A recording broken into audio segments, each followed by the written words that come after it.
Chapter 3 is the chapter that I spent the most time on with in terms of revisions. Originally, it was simply a chapter that would help your students use the cemetery to learn about their local history. And that was important then, and it still is. Using the cemeteries, you can answer the 5 W's of any good journalist article. Who's buried here? Why were they buried? What happened? Where did it happen? And when did it happen? The 5 W's allow you a framework to help your students analyze a single stone, and then, which I used to do with my students, 2 or 3 days later, they were able to analyze an entire family plot.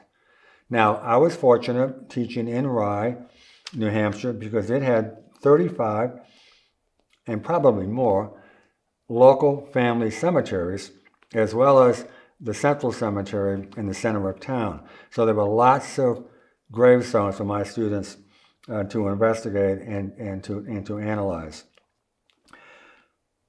Recently, for a number of reasons, history has come under a challenge. And it's a challenge that I think we need to really pay attention to, folks. And it even involves censorship. So what I decided to do with chapter 3 was to look at how we need to teach controversial issues. And where do the controversies start? Many of them in cemeteries or historic sites. Confederate statues have been taken down in the past several years. Christopher Columbus has come under increased controversy and scrutiny in the past several years.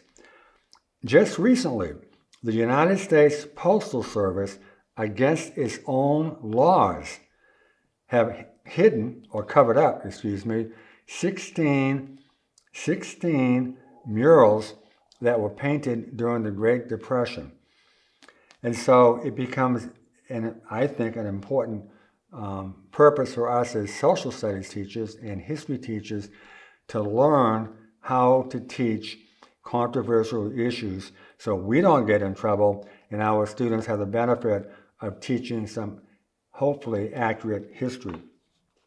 In chapter 3, among other things, I have 2 ways to think about this. James Lewin has 10 questions to ask a historic site.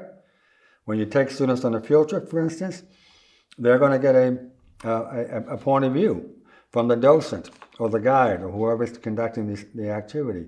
We need to make sure that that information is accurate and that we ask them some questions. And the other activity I use, which is excellent, are the 5 geographic themes to look at, in the case of this chapter, the First Battle of Manassas and what happened there and how can we better understand history using geographic themes. We asked the basic question. The very first battle of the Civil War, the Confederates won the battle, the Yankees did not. Why?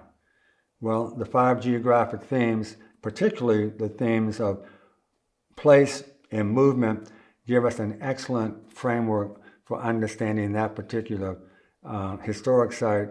And as a result, our students will become better informed citizens. Thank you very much.